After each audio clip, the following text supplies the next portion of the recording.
Our two Baloise Art Prize winners 2022. On one side, it's Helena Wambembe. Please come to the stage, Helena.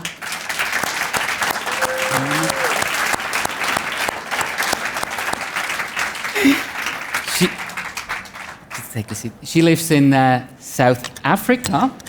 And Tourmaline from New York City.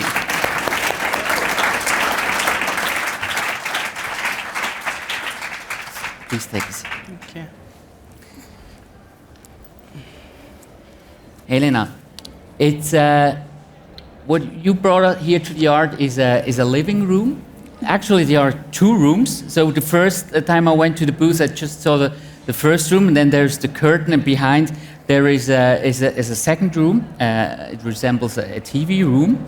And in this living room, that is basically your home, your family. Yeah. And you put all together personal pieces in it. These are, I think, mostly replicas. So you had all put together these pieces. So the first room is the living room, and in the second room, there we have a projection, and there is the chair.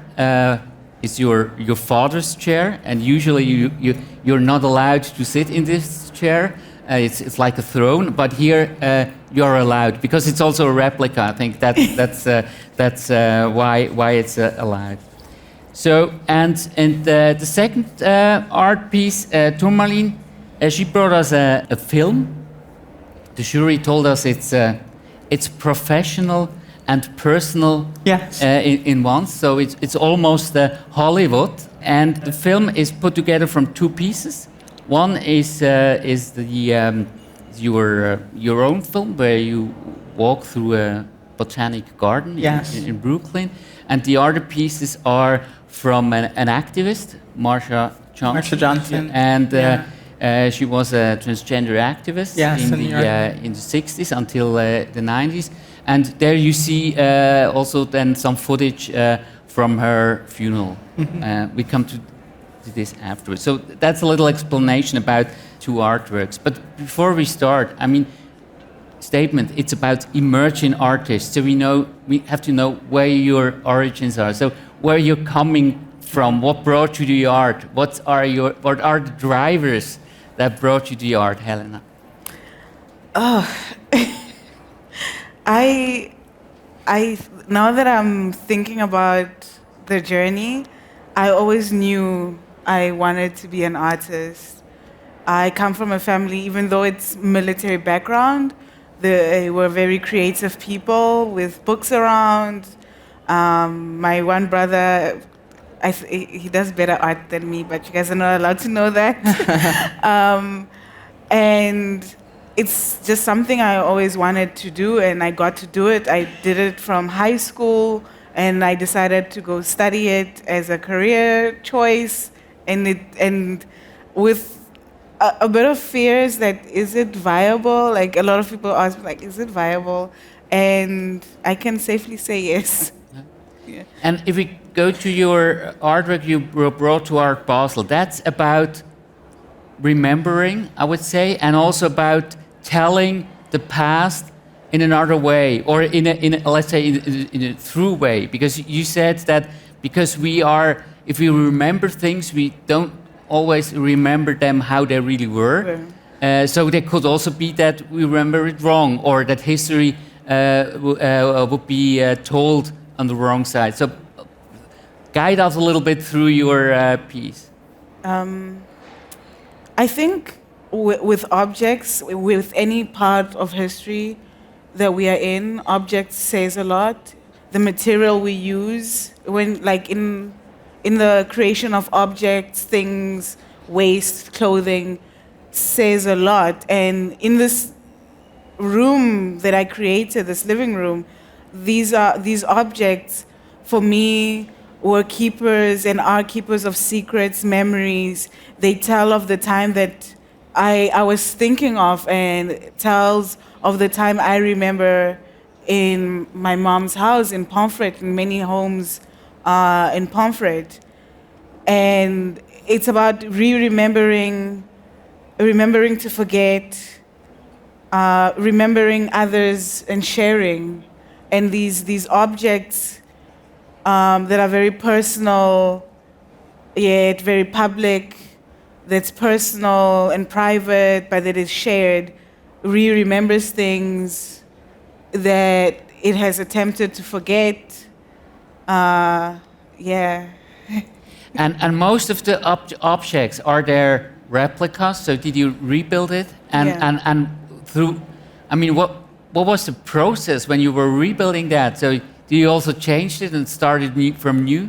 So the ceramic pieces and trinkets are found objects. I got to shop around and look for things that were very similar to what I had and what I remember growing up with.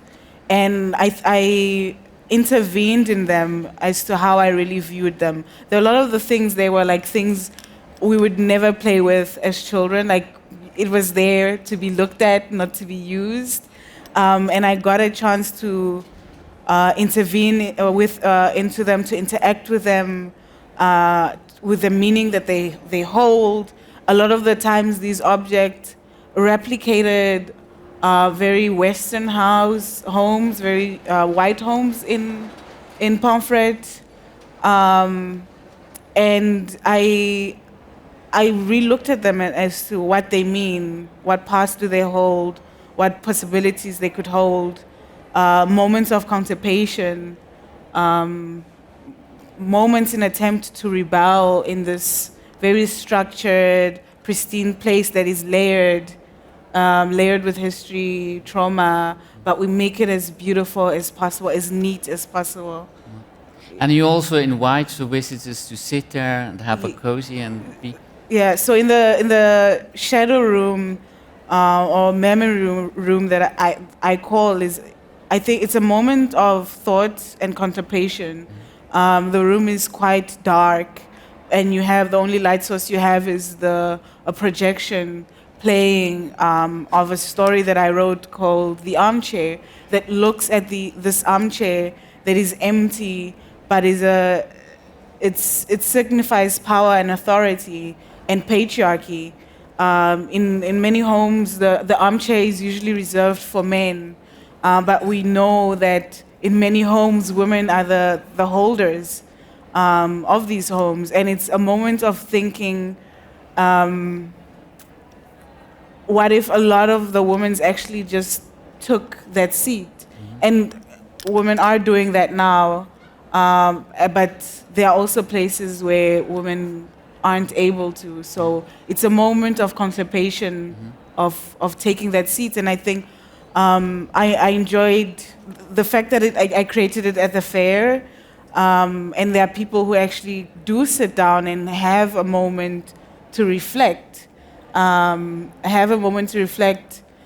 just on my work, but the work that they saw around. And I would like to invite people to actually just sit and breathe 5 minutes, because we're seeing a lot, we're observing a lot, and just, are you really taking it in? Because like fairs and art shows, they're fun. You meet a lot of people, you talk, but we never really have a moment within the fair to just breathe. And I would like to invite you guys to just breathe and walk through my memories.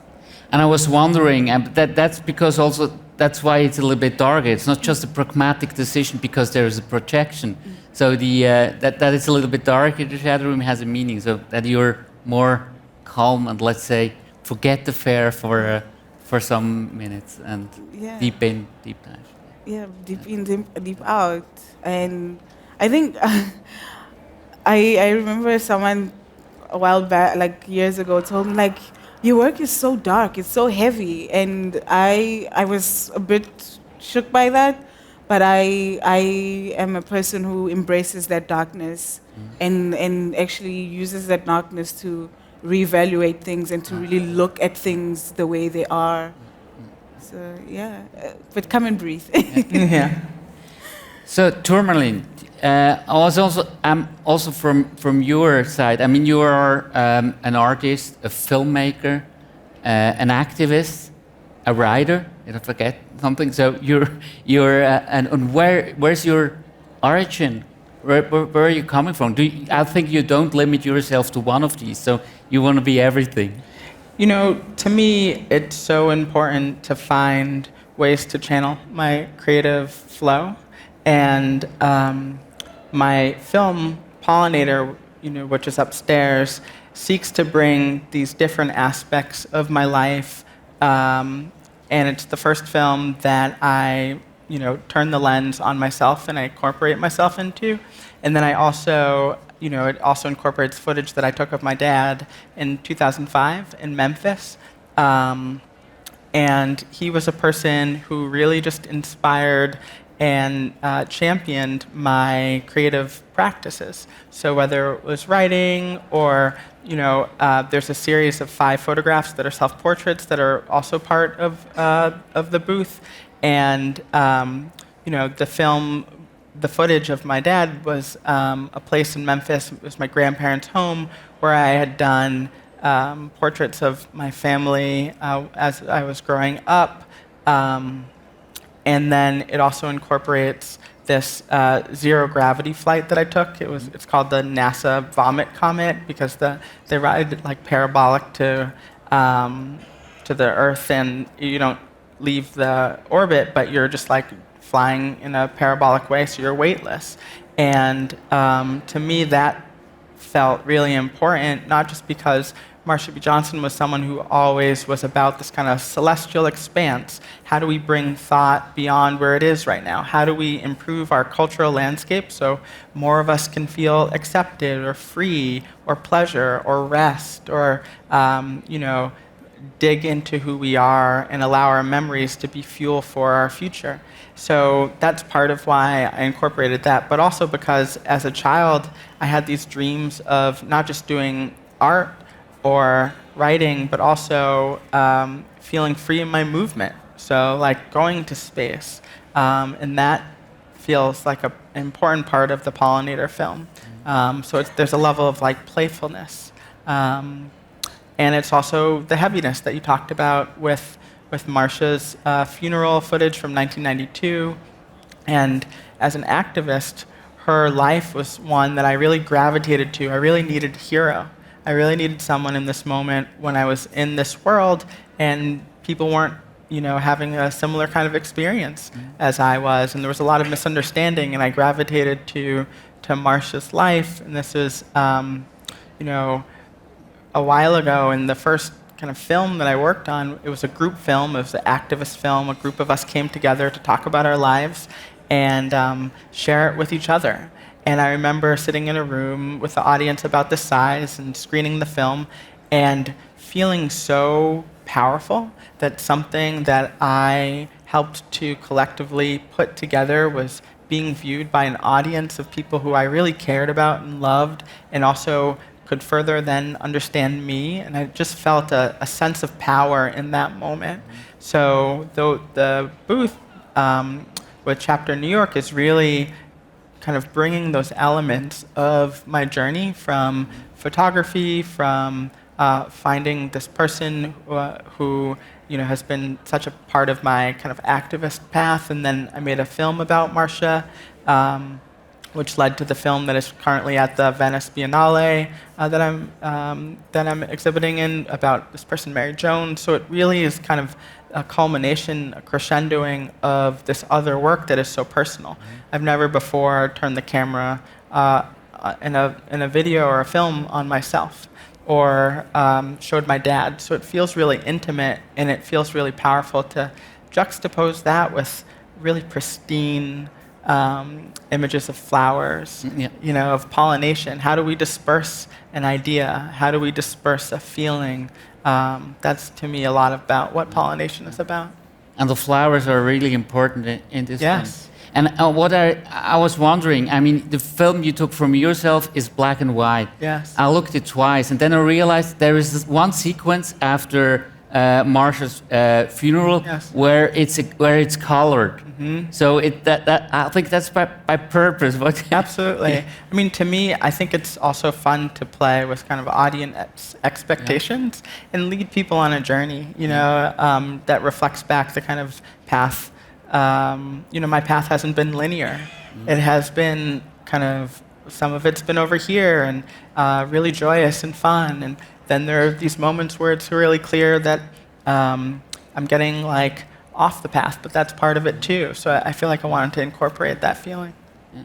And I think you, even though you're looking at a funeral, I thought you feel that weightless because you Yes. also have the earphones, and even and then you have these. There is a special sound, the frequencies from the orbit, Yes. when Venus meets. So Or- the frequencies are from these tuning forks that every planetary body emits a frequency.